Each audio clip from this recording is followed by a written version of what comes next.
When Ethan returned home that evening, everything felt slightly off. The living room lights were dimmed, and a faint scent of cologne, one that wasn't his, lingered in the air. He set his briefcase down quietly, listening. From upstairs, he heard a soft laugh, his wife Mia's voice mixing with another man's. His heart froze. For a few seconds, he stood motionless, every breath burning his chest. Then, as reality sank in, something inside him broke, not with anger, but with a calm so cold it frightened him. Ethan walked out of the house without a sound. He drove aimlessly through the quiet streets, his thoughts spinning in chaos. The woman he had trusted for 12 years, the one he built a life with, was betraying him in the very home they shared. Every memory, their wedding, their late-night talks, the promises, suddenly felt hollow.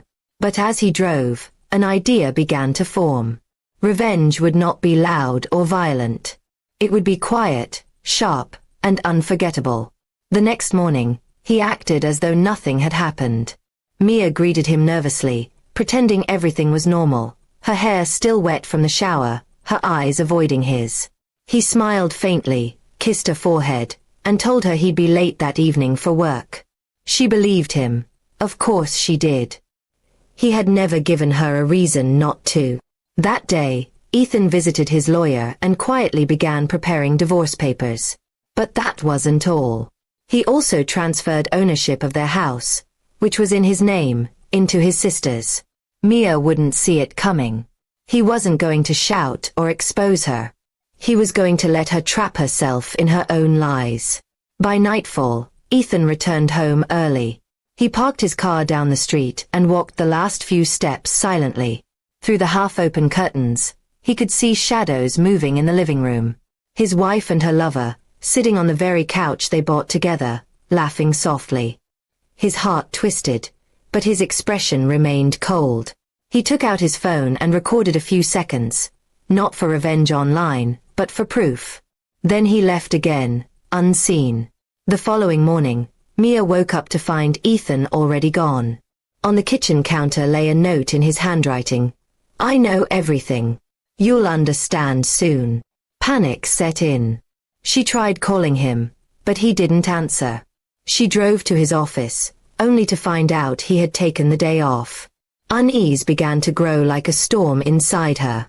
When she returned home, a man in a suit stood at the door with legal documents. "Mrs. Carter?" he asked. "These are for you." Her hands shook as she opened the envelope. Divorce papers, full of details, including her affair. The evidence was undeniable. But what stunned her most was the last page. The house was no longer in their name.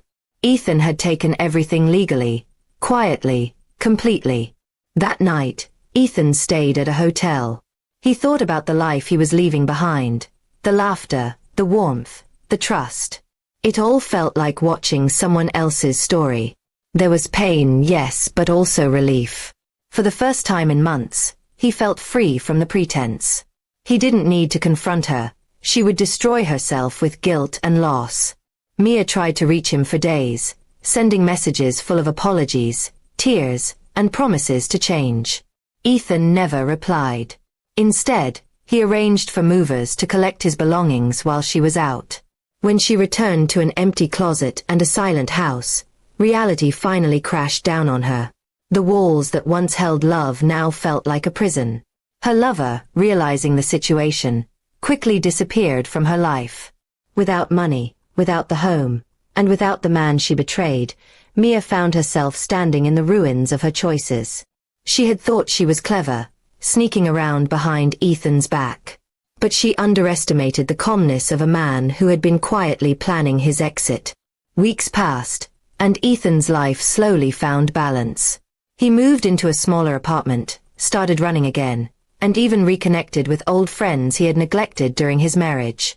People noticed the change in him. Quieter, wiser, more distant, but at peace. The pain hadn't vanished, but it had shaped him into someone stronger. Mia, meanwhile, spiraled through regret. Every corner of her old life reminded her of Ethan, his patience, his laughter, his gentle ways. She realized too late that what she had destroyed wasn't just trust, It was the only person who ever truly cared for her. She wrote letters that she never sent, each one more desperate than the last. Months later, Ethan received one of those letters, delivered accidentally by mail. He opened it out of curiosity. It was full of sorrow, apologies, and memories. But he didn't cry. Instead, he folded it neatly and placed it in a drawer, a reminder of how far he had come. Ethan never sought revenge to humiliate her. His revenge was silent, leaving her to live with what she had done, stripped of the comfort she once took for granted. In the end, the quiet man she betrayed became the storm she could never escape. And as he looked out the window one last time, Ethan smiled faintly, whispering to himself, "Peace is the best revenge."